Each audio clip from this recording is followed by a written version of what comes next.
Кайрылуу күн баршаңызга. Бүгүн алма менен галета дайындайтын боламыз. Эң алдымен камырын жасайбыз. Ыдыска унду, тузду косабыз. Үстүнөн салкын тоңазгычтан чыккан сары майды салып, өткүчтөн өткүзөбүз.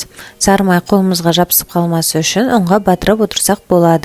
Тез осулай өткүзүп алуу кажет. Салкын күйүндө барлыгын болгондон соң, дал видеодо көрсөтүлгендей аралаштырып, сары май менен унду бири-бирине бириктиребиз.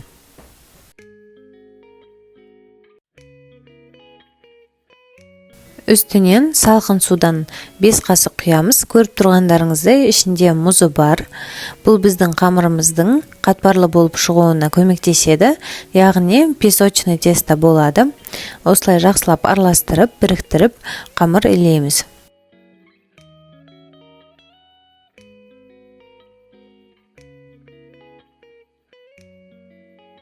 Салафанга немесе пищевая пленкага салып, тоңазгычка жарты саатка салып коябыз. Ал энди алманы дайындайбыз. Сыртын жакшылап жууп, видеодо көрүнүп тургандай жиңишке этип кесип чыгатын боламыз. Кааласаңыз, кабыгын алып тастасаңыз болот. Бул өзүңүздүн талгамыңызга байланыштуу. Ыдыска 2 касык жүгөрү крахмалын салабыз. Кукурузный крахмал. Энди үстүнөн кантты салып, жакшылап аралаштырабыз. Камырга эч кандай кант коспагандыктан буну биз алманын үстүнөн сүйүп чыгатын болабыз. Энди пергамент кагазын дайындап, үстүнөн камырды салып, доомалак этип, жайып чыгабыз.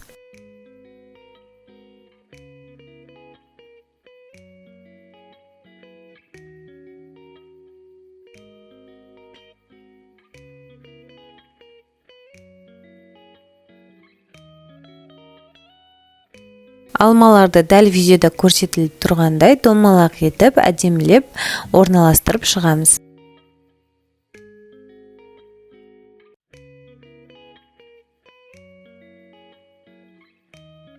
Үстүнөн кантты себебиз. Бул пискен кезде эч кандай агып кетпей, өзүнүн формасын уктап туратын болот. Энди камырдын жан-жанын жыйнайбыз. Кичкене гана осулай басып, бири-бирине жапштырып коябыз.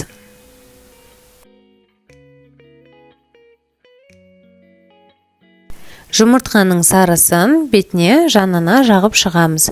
Кааласаңыз, буну жакпай койсоңуз да болот. Одан соң 180 градуста кызып турган печте 40 минут пиширип алабыз.